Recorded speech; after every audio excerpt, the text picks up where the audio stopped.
занбурҳо низ мисли инсонҳо маст мешуданд. баъзан мешавад, ки занбурҳо нохост моддаи масткунанда истеъмол мекунанд ва барои ин ҷазо мебинанд. олимон дар раванди омӯзиши зиндагии занбури асал ин падидаро ошкор карданд. онҳо ин ҳолатро масрафи нӯшокии масткунанда аз ҷониби занбурҳо номиданд.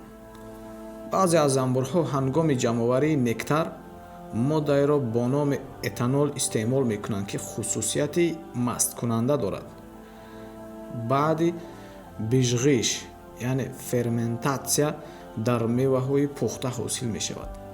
занбурҳо бо забони худ ин моддаро мехӯранд ва натиҷан ба мисли одамон маст мешаванд. ин мастӣ метавонад то 48 соат давом ёбад. аломатҳои занбури мастшуда ба нишонаҳои мастии инсон монанданд. онҳо хашмгин, таҳдидовар ва хатарнок мешаванд, зеро чунин занбурҳо асалро вайрон мекунанд, моддаҳои зарароварро ба дохили хона мебаранд ва дар натиҷа асал заҳролуд мешавад. вале аллоҳ таоло дар қуръони карим фармудааст: дар он асал барои мардум шифо ҳаст. пас савол пайдо мешавад: чӣ гуна аллоҳ асалро пок ва шифобахш нигоҳ медорад? олимон дар тӯли 30 сол занбурҳоро таҳқиқ карданд. маълум шуд, ки дар наздикии қуттӣ занбурҳои посбон мавҷуданд, ки бо як механизми хос монанди детектор занбури мастшударо аз бӯй мефаҳманд.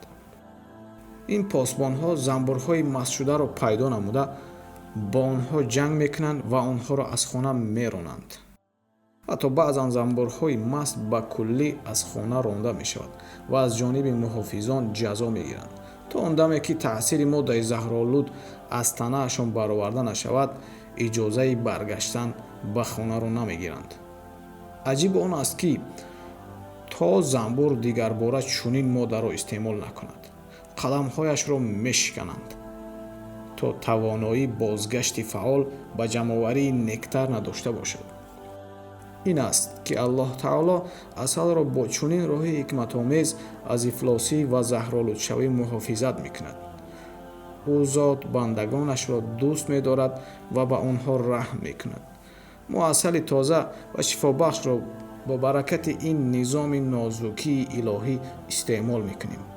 пас вақте ҳатто занбури асал ҳам ба моддаи масткунанда ҷазо мебинад, мо инсонҳои боақл ва бо имон ҳатман бояд аз ҳар навъи нӯшокиҳои масткунанда ва моддаҳои мухаддир дурӣ ҷӯем.